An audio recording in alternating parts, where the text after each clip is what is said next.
Hello दोस्तों, स्वागत है आपका हमारे चैनल बुक वेब्स पर। दोस्तों, आज हम जानेंगे द प्रैक्टिसिंग माइंड।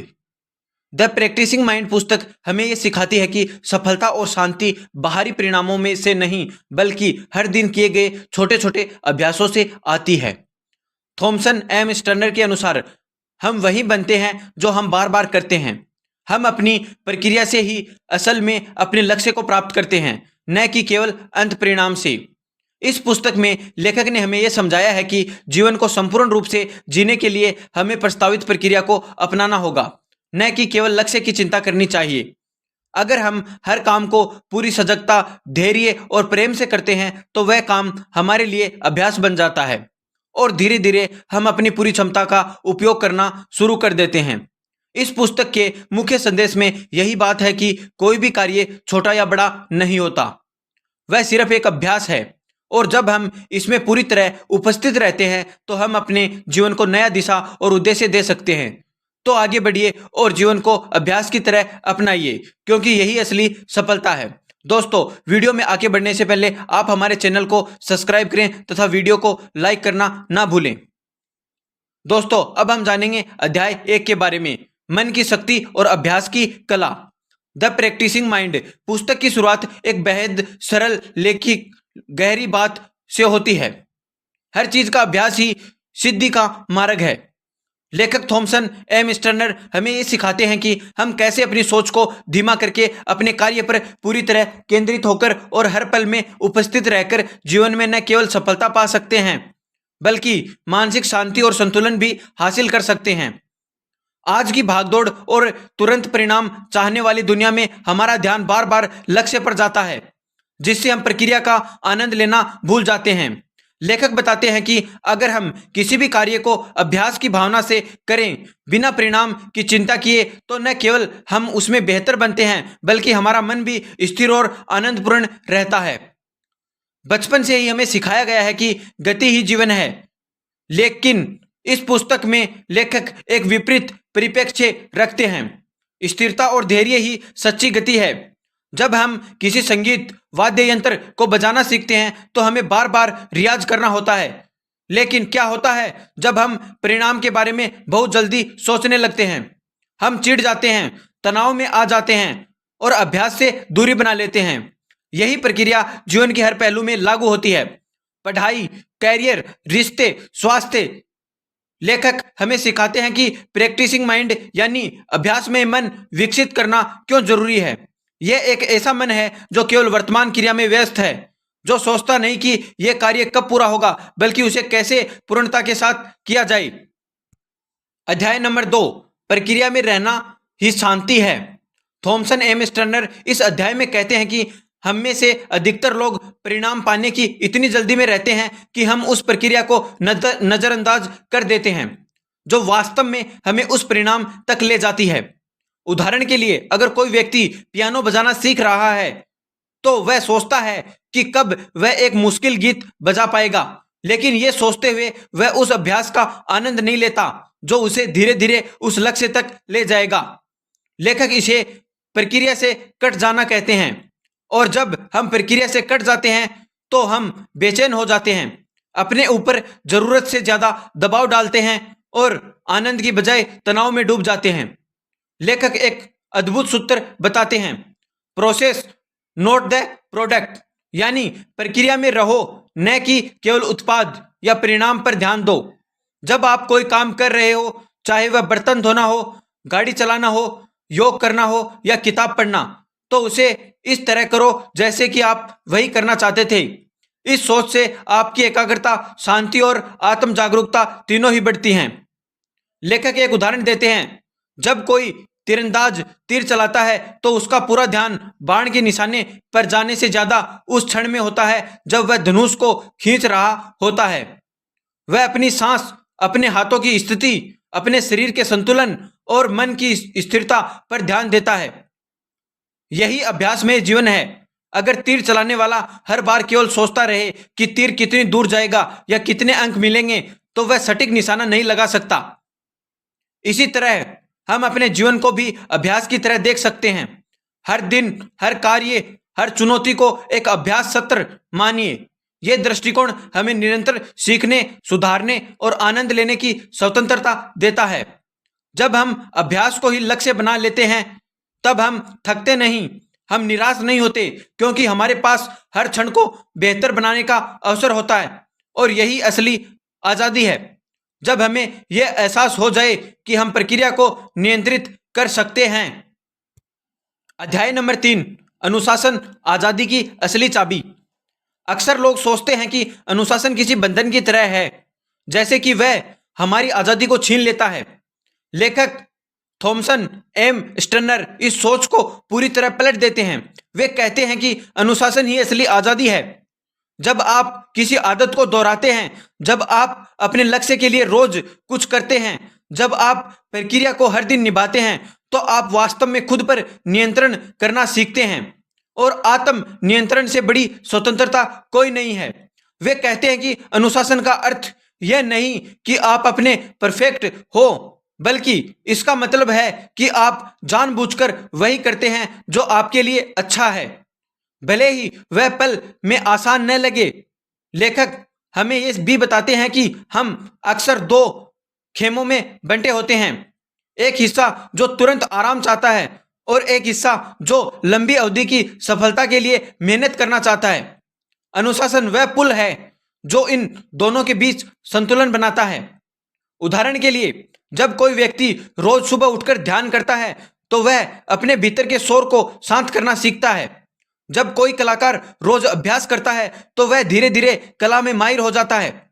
यह सब तभी संभव होता है जब वह एक अनुशासित ढांचे में काम करें। लेखक हमें इसे building the habit of returning कहते हैं, यानी अपने अभ्यास ध्यान का फोकस में बार बार लौटना। भले ही आप भटक जाएं, परंतु एक बेहद महत्वपूर्ण बात को लेखक बताते हैं, वह यह है कि आपको हमेशा मोटिवेटेड रहने की जरूरत नहीं, लेकिन आपको डिसिप्लिन जरूरी चाहिए। मोटिवेशन कभी कभी आता है, कभी नहीं, लेकिन अगर आपने खुद को एक रूटीन में ढाल लिया, तो आप बिना सोच विचार के भी सही कार्य करते चले जाते हैं। हम एक समय में एक ही लक्ष्य पर ध्यान केंद्रित करें। जब आप बहुत सारे काम एक साथ करना चाहते हैं, तो आप मानसिक रूप से टूट जाते हैं और कोई भी कार्य सही तरीके से नहीं कर पाते। लेकिन अगर आप एक कार्य चुनें और इसे पूर्ण रूप से करें, बिना इस बात की चिंता किए कि कितनी देर लगेगी, तो आपका मन शांत भी रहेगा और कार्य भी अच्छे से होगा। यही प्रैक्टिसिंग माइंड का असली दर्शन है। अध्याय नंबर 4, अपने विचारों को देखना, साक्षी भाव की शक्ति। लेखक एक अत्यंत शक्तिशाली विचार रखते हैं। आप वह नहीं जो आप सोचते हैं, आप वह हैं जो सोचते हुए खुद को देख सकते हैं। यानी हम केवल विचारों का ढेर नहीं, हम वह चेतना है जो उन विचारों को देख और समझ सकते हैं। इस सच्चाई को समझना माइंडफुलनेस का मूल है। यह समझ हमें भावनाओं की लहरों में बहने से बचाती है और जीवन में स्थिरता लाती है। थॉमसन स्टर्नर बताते हैं कि अक्सर हम अपने विचारों, डर, घबराहट, असफलताओं और अपेक्षाओं के पीछे ऐसे भागते हैं जैसे वे ही हम हैं। लेकिन अगर हम रुककर सांस लेकर खुद से सवाल करें, मैं इस समय क्या सोच रहा हूं, तो हम पाते हैं कि हमारे विचार एक बादल की तरह हैं और हम आकाश हैं। हम उनके ऊपर हैं, उनके मालिक हैं। इसी दृष्टिकोण को लेखक ऑब्जर्विंग द ऑब्जर्वर कहते हैं, यानी अपने भीतर उस साक्षी को पहचानना जो विचारों, भावनाओं, तनाव और इच्छाओं को देखता है लेकिन उनसे प्रभावित नहीं होता। जब आप अभ्यास करते हैं, चाहे वह कोई संगीत वाद्य बजाना हो, कोई लेखन कार्य या कसरत, तो आपका मन बार बार इधर उधर जाएगा। कभी आपको लगेगा कि आप धीरे चल रहे हैं, कभी आप पर्याप्त अच्छे नहीं हैं। लेकिन अगर आपने इस साक्षी दृष्टिकोण को विकसित कर लिया, तो आप खुद से कह सकते हैं, अभी मेरा मन विचलित है। यह स्वाभाविक है और आप शांत रहकर अभ्यास में लौट सकते हैं। यह बहुत शक्तिशाली मानसिक स्थिति है। यह देखने वाला दृष्टिकोण धीरे धीरे आपके पूरे जीवन को बदल देता है। आप कम प्रतिक्रियाशील होते हैं, ज्यादा सजग होते हैं, कम डरते हैं और ज्यादा निर्णय लेने में सक्षम होते हैं। आपको अपनी गलतियों से शर्म नहीं आती क्योंकि आप जानते हैं कि वे सिर्फ अनुभव हैं, आपके विकास की प्रक्रिया का हिस्सा। एक बहुत सुंदर बात जो इस भाग में आती है वह यह है, practice is not about being perfect, practice is about being present. यानी अभ्यास का उद्देश्य परिपूर्ण होना नहीं बल्कि उपस्थित रहना है, हर पल, हर सांस, हर क्रिया में। अध्याय नंबर 5, लक्ष्य से दूर रखें, नजर पास रखें, वर्तमान में जीने की कला। इसमें लेखक बताते हैं कि हम में से ज्यादातर लोग लक्ष्य के बारे में इतना सोचते हैं कि हम उस रास्ते को नजरअंदाज कर देते हैं जो हमें वहां तक ले जाने वाला है। जब कोई व्यक्ति किसी लक्ष्य को पाना चाहता है, मान लीजिए उसे फिट होना है, यह वाद्य यंत्र सीखना है या व्यायाम में सफलता पानी है, तो उसका पूरा ध्यान उस अंतिम स्थिति पर होता है। लेकिन यह सोच अक्सर हमें अधीर, परेशान और हार मानने वाला बना देती है। लेखक कहते हैं कि don't focus on finishing, focus on doing. यानी काम खत्म करने पर नहीं, उसे करने पर ध्यान दो। जब आप किसी कार्य को बस इसलिए कर रहे होते हैं कि वह जल्दी खत्म हो जाए, तो आप न तो उसे पूरी गुणवत्ता से कर पाते हैं और न ही उसका आनंद ले पाते हैं। उल्टा आप थकते हैं और तनाव में आ जाते हैं। एक किसान का उदाहरण लीजिए, जब वह बीज बोता है तो उसे पता होता है कि फसल आने में समय लगेगा। वह रोज सिंचाई करता है, मिट्टी की देखभाल करता है, धैर्य रखता है, वह हर दिन का काम पूरे मन से करता है। यही प्रैक्टिसिंग माइंड है, हर दिन को एक कड़ी मानना, न कि सिर्फ अंतिम परिणाम को देखने की कोशिश करना। लेकिन वे केवल एक दिशा दिखाते हैं, हमारी ऊर्जा का केंद्र नहीं होने चाहिए। अगर आप हर दिन अपने अभ्यास में उपस्थित रहते हैं तो लक्ष्य अपने आप पास आता है। यह सोच जीवन को बोझ नहीं, आनंद बना देती है। वे ये भी बताते हैं कि प्रक्रिया में मौजूद रहने से आपके भीतर का आलोचक भी शांत होता है। जब आप हर दिन खुद को सुधारने की भावना से कार्य करते हैं तो आप खुद से प्रेम करने लगते हैं क्योंकि आप जानते हैं कि आप प्रयासरत हैं। यहां लेखक कहते हैं कि you are not your result, you are your efforts. यानी आप अपने परिणाम नहीं हैं, आप अपने प्रयास हैं। यही सोच हमें स्थिर बनाती है, हमें यह एहसास कराती है कि हर क्षण की मेहनत ही असली उपलब्धि है और लक्ष्य को महज एक पड़ाव है, न कि सब कुछ। अध्याय नंबर 6, अभ्यास में दृष्टिकोण से रिश्ते, काम और आत्मविश्वास में सुधार। थॉमस एम स्टर्नर बताते हैं कि जब हम प्रैक्टिसिंग माइंड यानी अभ्यास में जीने की आदत डालते हैं तो इसका असर केवल हमारी व्यक्तिगत प्रगति तक सीमित नहीं रहता बल्कि यह हमारे आसपास की पूरी दुनिया पर प्रभाव डालता है। सबसे पहला प्रभाव दिखता है रिश्तों में। जब आप प्रेजेंट रहते हैं यानी सामने वाले की बात को बिना जल्दीबाजी और मानसिक रुकावट के सुनते हैं, तब आप गहराई से जुड़ते हैं। किसी से बात करते समय मन को बार बार भटकने से रोकना, सामने वाले के भावों को समझना और प्रतिक्रिया देने से पहले ठहरना, यह सब सच्चे अभ्यास की निशानी है। लेखक कहते हैं कि प्रक्रिया में रहने का अभ्यास तनाव को काफी हद तक कम कर देता है। उदाहरण के लिए, अगर आप कोई बड़ी रिपोर्ट बना रहे हैं और लगातार सोच रहे हैं कि इतना काम बचा है, अगर समय पर पूरा न हो तो क्या होगा, तो आप थक जाते हैं, घबरा जाते हैं। लेकिन अगर आप सिर्फ ये सोचते हैं कि अभी मुझे सिर्फ ये प्रोग्राम अच्छे से लिखना है, तो आप शांत रहते हैं और धीरे धीरे पूरा काम हो जाता है। ये सोच काम की दुनिया में एक बड़ा फर्क लाती है। चाहे आप कोई प्रोजेक्ट संभाल रहे हों या रोज छोटा सा काम करते हों, अगर आप हर क्षण को अभ्यास का अवसर मानते हैं तो आप हर काम को बेहतर करते हैं। लेखक इसे वर्किंग मेडिटेशन कहते हैं, यानी काम के दौरान ध्यान की अवस्था में रहना। अब बात आती है आत्मविश्वास की, सेल्फ कॉन्फिडेंस। जब आप हर दिन हर कार्य को प्रक्रिया की भावना से करते हैं तो आप परफेक्ट की चिंता से मुक्त हो जाते हैं। आप जानते हैं कि आज आपने अभ्यास किया तो आप आगे और बेहतर करेंगे। इससे डर और असुरक्षा कम होती है। आप बार बार खुद को कहते हैं, मुझे पूरा नहीं बनना, मुझे बस आज अपना अभ्यास करना है। यही सोच आत्मविश्वास का असली बीज है। इस भाग में लेखक ये भी कहते हैं कि प्रैक्टिसिंग माइंड हमें संतुलन देता है। हम जान जाते हैं कि जीवन एक यात्रा है, मंजिल नहीं, और जब हम इस यात्रा का आनंद लेना शुरू करते हैं तो हम खुद के सबसे अच्छे संस्करण बनने लगते हैं। अध्याय नंबर 7 हमें सिखाता है कि अभ्यास में सोच को दैनिक जीवन में उतारना, सरल उपाय, गहरा असर। अब तक हम समझ चुके हैं कि द प्रैक्टिसिंग माइंड कोई एक बार पढ़ लेने वाली बात नहीं, बल्कि ये एक जीने का तरीका है। लेकिन इस अभ्यास को अपनी दिनचर्या में उतारने के लिए लेखक कुछ बेहद सरल मगर शक्तिशाली उपाय बताते हैं। पहला उपाय, छोटे लक्ष्य तय करो और पूरी मौजूदगी से करो। यानी अगर आपको घर साफ करना है तो यह न सोचें कि पूरा घर कितना गंदा है। बस शुरुआत करें और हर कोने को उसी ध्यान से करें जैसे आप एक कलाकार हैं। लेखक कहते हैं एक एक कार्य को इस तरह करो जैसे वही तुम्हारा लक्ष्य है और वही तुम्हारा अभ्यास। इससे आप हर काम को ध्यान और गहराई से करने लगते हैं और काम बोझ नहीं लगता। दूसरा उपाय, सांस का अभ्यास। जब भी आप घबराएं, तनाव में हो या विचारों में उलझ जाएं, कुछ पल रुकें और अपनी सांस को महसूस करें। यह साधारण सा ध्यान आपको वर्तमान क्षण में लाता है, जहां अभ्यास होता है, जहां जीवन घटता है। तीसरा है अपने विचारों के प्रति सजगता।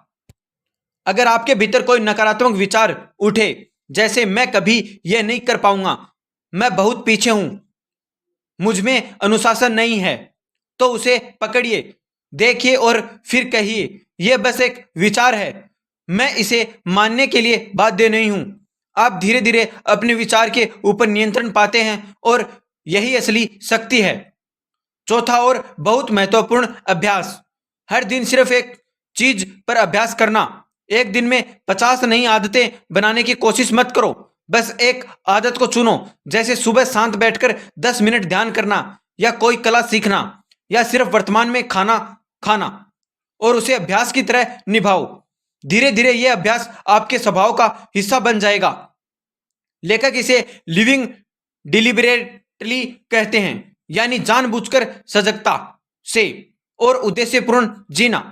जब आप ऐसा करते हैं तो जीवन के हर क्षेत्र में आपकी गुणवत्ता बढ़ती है। आपके काम में, रिश्तों में, स्वास्थ्य में और आत्मविश्वास में बदलाव आता है।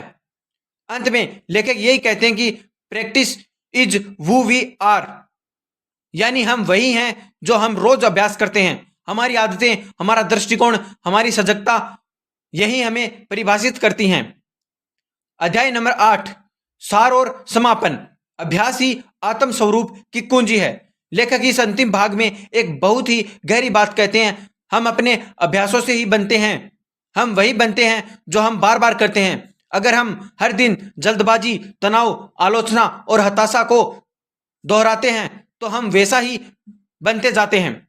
लेकिन अगर हम हर दिन धैर्य, सजगता, प्रक्रिया में आनंद और ध्यान का अभ्यास करते हैं तो हम भीतरी शांति, स्थिरता और सच्ची सफलता के रास्ते पर चल पड़ते हैं। लेखक कहते हैं कि ज्यादातर लोग सोचते हैं कि उन्हें पहले सफल होना होगा, आत्मविश्वास हासिल करना होगा और फिर वे आनंद ले सकेंगे। लेकिन सच्चाई का इसका उल्टा है। पहले हमें आनंद से अभ्यास करना सीखना होगा, फिर आत्मविश्वास, शांति और सफलता अपने आप आने लगेंगे। उन्होंने बताया कि यह सोच उन्होंने खुद अपने जीवन में विकसित की जब वे एक पेशेवर संगीतकार थे और निरंतर अभ्यास करते हुए अक्सर खुद से असंतुष्ट हो जाते थे। लेकिन जब उन्होंने ध्यान देना शुरू किया कि अभ्यास ही उनका वास्तविक शिक्षक है और वर्तमान ही एकमात्र सच है, तभी उनका जीवन बदला। उन्होंने एहसास हुआ कि प्रक्रिया को गले लगाए बिना कोई भी मंजिल अच्छी संतुष्टि नहीं देती। इस भाग में वे हमें एक अंतिम मंत्र देते हैं, slow down, be present, love the process, यानी धीमा चलो, अभी में रहो और प्रक्रिया से प्रेम करो। वे बताते हैं कि अभ्यास का मतलब है हर क्षण को एक अवसर समझना। यह कोई बड़ा काम नहीं बल्कि एक साधारण जागरूकता है। जब आप चलते हैं, खाते हैं, काम करते हैं, बात करते हैं, तब इस प्रक्रिया में पूरी तरह उपस्थिति होना। वे अंत में कहते हैं कि हर व्यक्ति में यह शक्ति है कि वह अपना जीवन, अपनी सोच और अपना भाग्य बदल सके। बस शर्त है वह हर दिन एक छोटा सा अभ्यास करना शुरू करे, और जब यह अभ्यास सजगता और प्रेम से किया जाए तो वह साधारण से असाधारण की यात्रा बन जाता है। द प्रैक्टिसिंग माइंड हमें यह सिखाती है कि आत्म विकास, सफलता और शांति कोई जादू नहीं, वे धीरे धीरे हर दिन अभ्यास के जरिए हमारे भीतर विकसित होती हैं। इस पुस्तक का हर अध्याय हमें सिखाता है कि बाहर की दुनिया से ज्यादा हमारे भीतर की दुनिया को समझना और संवारना जरूरी है। हर दिन, हर पल, हर कार्य एक अवसर है अभ्यास का, और यही अभ्यास एक दिन हमें हमारे श्रेष्ठतम स्वरूप तक पहुंचाता है। तो थैंक यू दोस्तों, मिलते हैं नेक्स्ट वीडियो में। तब तक के लिए आप हमारे चैनल को सब्सक्राइब करें तथा वीडियो को लाइक करना ना भूलें।